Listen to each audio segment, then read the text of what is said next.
Hal kedua yang ingin saya jelaskan kepada Anda, mengapa mereka menolak saya, George.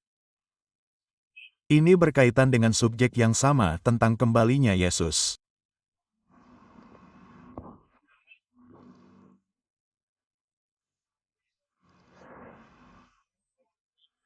Peristiwa terpenting yang masih terjadi dalam sejarah dari sudut pandang eskatologi adalah kembalinya Yesus, putra Maryam.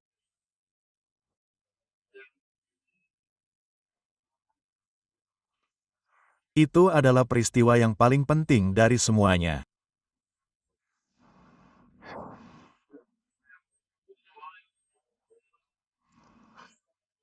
Alasan mengapa ada begitu banyak kepalsuan dalam penjelasan tentang penyaliban adalah karena mereka ingin memastikan bahwa penyaliban tidak dapat digunakan untuk membantah kasus bahwa Yesus akan kembali.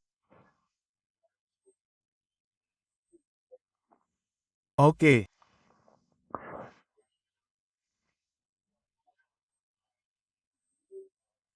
jadi sekarang kita memiliki situasi di dunia Islam di mana meskipun Nabi kita telah berbicara dengan sangat tegas dan sangat banyak menubuatkan bahwa Yesus akan kembali suatu hari nanti.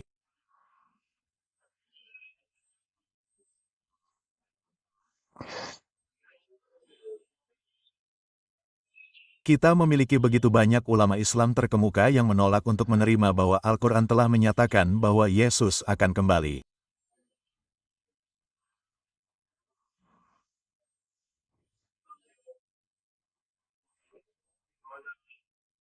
Tidak, guru saya sendiri yang diberkahi ingatannya, kawan, Dr. Fader Rahman, dan Sari, yang jauh lebih unggul daripada orang-orang sezamannya, dalam bukunya, The Quranic Foundations and Structure of Muslim Society, beginilah yang dikatakannya, ia mengatakan bahwa keyakinan akan kembalinya Yesus hanyalah ramalan Nabi Muhammad, alam yang berarti tidak ada satupun dalam Al-Quran yang mendukung pandangan itu.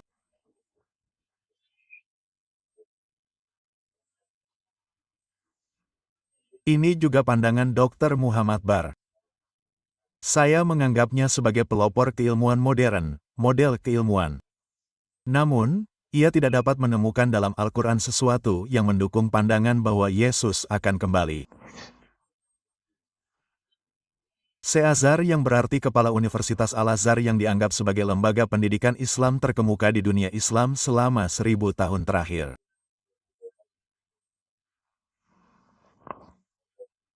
Dua dari mereka menutup diri dan satu lagi menolak keyakinan bahwa Yesus akan kembali. Mereka bahkan memberikan fatwa bahwa Yesus tidak akan kembali. Bagaimana kita menjelaskan ini? Bagaimana kita menjelaskan ini? Apakah Al-Quran tidak memberitahu kita bahwa Yesus akan kembali? Ya, memang demikian. Itu ada di surah. Anda harus mencarinya. George dalam Zuk Allah berkata tentang Yesus.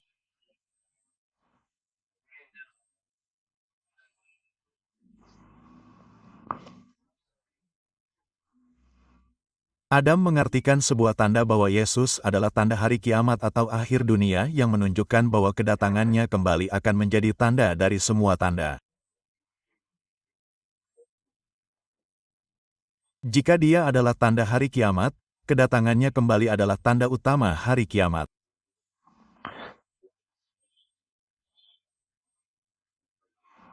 Ayat Al-Quran yang jelas dan gamblang bahwa dia adalah tanda hari kiamat telah dibajak. Saya harus menjelaskan ini kepada Anda, George, perlahan-lahan. Ketika Al-Quran turun kepada Muhammad, ia turun dalam dua cara. Yang pertama, ia turun sebagai wahyu ke dalam hati. Dan ketika ia turun sebagai wahyu ke dalam hati, ia langsung dihafal. Namun, ini bertahan selama sekitar 23 tahun. Dan ketika wahyu turun ke hati Nabi Shallallahu Alaihi Wasallam, ia kemudian akan mendiktekan wahyu tersebut kepada para ahli kitab. Mereka kemudian akan mencatat wahyu tersebut secara tertulis. Dan karena Nabi tidak dapat membaca dan tidak dapat menulis, ia bahkan tidak dapat mengenali namanya sendiri. Jika Anda ingin menunjukkan namanya kepadanya, dia harus berkata kepadanya, tunjukkan di mana namaku. Karena dia tidak bisa membaca. Dia tidak bisa membaca. George, dia tidak bisa membaca. Jadi ketika mereka mencatat wahyu, mereka kemudian harus membacakannya kepadanya. Jadi semua ini terjadi di dunia suara. Dan Nabi hanya mengotentikasi suara dari apa yang didengarnya. Dia tidak dapat mengotentikasi teks tertulis. Tidak.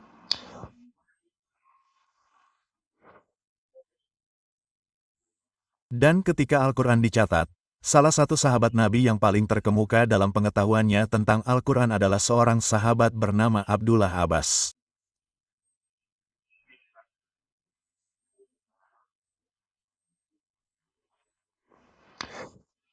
Dan Abdullah Abbas membacakan ayat ini dengan cara ini.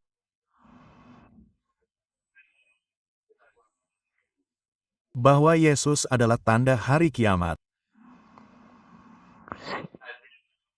Dan karena itu, Al-Quran mengatakan dengan sangat jelas bahwa Yesus akan kembali ketika dia menjadi tanda hari kiamat. Tetapi para ulama kita tidak membacanya. Ketika mereka membuka Al-Quran untuk membaca Al-Quran saat ini, mereka menemukan sesuatu yang lain.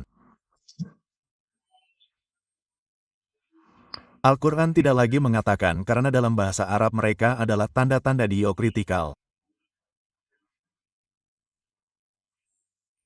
Disebut demikian jika huruf vokal dapat diucapkan dengan cara ini atau itu. Oh, des. Dan jika Anda mengubah sedikit garis dari atas huruf dan meletakkannya di bawah huruf, Anda mengubah arti kata tersebut. Itu saja. Satu garis kecil dihapus dari atas dan diletakkan di bawah dan Anda dapat mengubah arti kata tersebut. Ketika Al-Quran dicatat oleh juru tulis, tidak ada tanda diakritik. Tidak ada. Itu adalah Al-Quran lisan, Al-Quran yang dapat mereka dengar. Itu adalah Al-Quran yang otentik dan yang tertulis harus sesuai dengan apa yang mereka dengarkan. Dan kami, kaum kami, menghafal Al-Quran. Anda tidak dapat menghancurkan setiap salinan tertulis Al-Quran.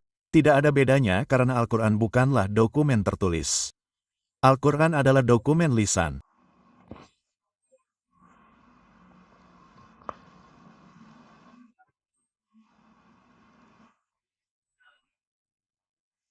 Jadi setelah sejumlah besar orang yang bukan orang Arab mulai memasuki komunitas tersebut, maka sekarang perlu untuk membantu mereka dengan pembacaan Al-Quran dengan memasukkan tanda diakritik ini ke dalam teks Al-Quran.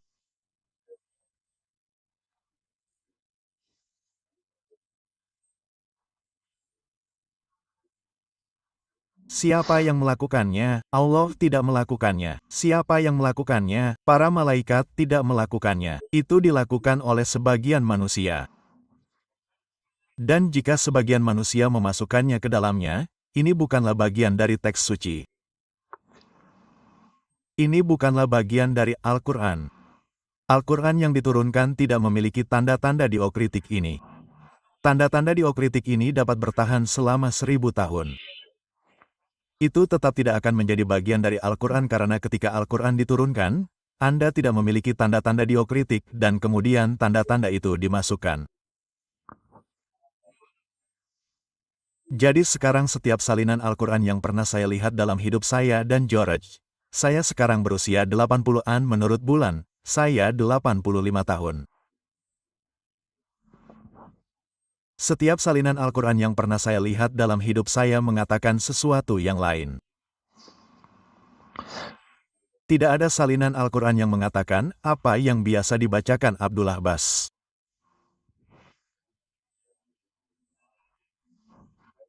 Semua orang sekarang tahu bahwa beginilah cara Abdullah Abbas membaca Al-Quran. Tidak ada yang menyangkalnya.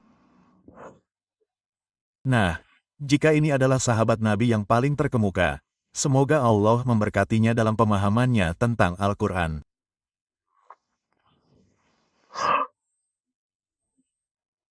Bagaimana Anda menjelaskan bahwa Anda tidak dapat menemukan satu pun salinan Al-Quran yang sesuai dengan cara Abdullah Abbas membaca Al-Quran? Mereka tidak akan menjawab pertanyaan itu. Tidak, saya akan menjawabnya untuk mereka. Salinan Al-Quran saat ini yang dicetak di seluruh dunia memiliki tanda diokritik dari atas yang dihilangkan dan dibawa ke bawah. Jadi, alih-alih mengatakan bahwa dia adalah alam hari kiamat yang berarti tanda hari kiamat, sekarang dikatakan bahwa dia adalah ilm George berarti pengetahuan. Tetapi jika Anda memiliki pernyataan K dalam Al-Quran, yang jelas dan gamblang, tidak perlu interpretasi apapun. Ini jelas dan gamblang. Jika Anda memiliki pernyataan dalam Al-Quran yang gamblang dan gamblang bahwa Yesus adalah pengetahuan tentang hari kiamat, maka itu mengikuti dari Anda tidak dapat melarikan diri darinya. Tidak sama sekali. Jika dia adalah pengetahuan tentang hari kiamat, maka pengetahuan tentang hari kiamat ada bersamanya. Izinkan saya mengulanginya. Jika dia adalah pengetahuan tentang hari kiamat, maka pengetahuan tentang kita ada bersamanya. Izinkan saya mengulanginya sekali lagi. Jika dia adalah ilmu tentang hari kiamat, maka ilmu tentang hari kiamat itu ada padanya. Jika itu salah, maka aku akan menenggelamkan kepalaku ke tempat cuci pakaian. Aku telah kehilangan kemampuan untuk berpikir. Jika dia adalah ilmu tentang hari kiamat, maka ilmu tentang hari kiamat itu ada padanya. Namun Al-Quran itu jelas dan terang. Ilmu tentang hari kiamat, artinya hari kiamat itu hanya ada pada Allah. Jadi jika Anda menerima bacaan Al-Quran saat ini, teks tertulis bahwa dia adalah ilmu tentang hari kiamat, maka ini menempatkan ayat ini bertentangan dengan ayat-ayat Al-Quran lainnya. Ada kontradiksi dalam Al-Quran. Namun Al-Quran bebas dari kontradiksi. Oleh karena itu, saya telah menyatakan bahwa ini adalah bacaan yang salah. Al-Quran dan mereka menulisnya dengan kera. Yang harus mereka ubah adalah, dia adalah ilmu tentang hari kiamat. Karena saya telah mengatakan, ini adalah kesalahan, bukan dalam Al-Quran, karena Al-Quran tidak datang dengan tas. Ini adalah kesalahan, dan kesalahan yang dibuat oleh manusia. Saya telah dinyatakan kafir, ini, itu, dan lain sebagainya. Namun, Nabi kita telah bersabda bahwa jika Anda menyatakan seseorang sebagai kafir atau kafir, dan dia bukan kafir, maka Anda menjadi kafir. Jadi pada hari penghakiman sekarang masih harus dilihat apakah Imran Hussein diakui sebagai seorang muslim atau kafir. Jika Imran Hussein diakui sebagai seorang muslim pada hari penghakiman, maka mereka semua yang sekarang menyatakan saya kafir sekarang akan menjadi kafir kufur sendiri. Terima kasih George. Ini adalah upaya pertama untuk menjelaskan kepada Anda beberapa masalah. Masih banyak lagi masalah lainnya, tetapi saya akan melakukannya dalam rekaman berikutnya. Terima kasih. Dia harus melakukannya.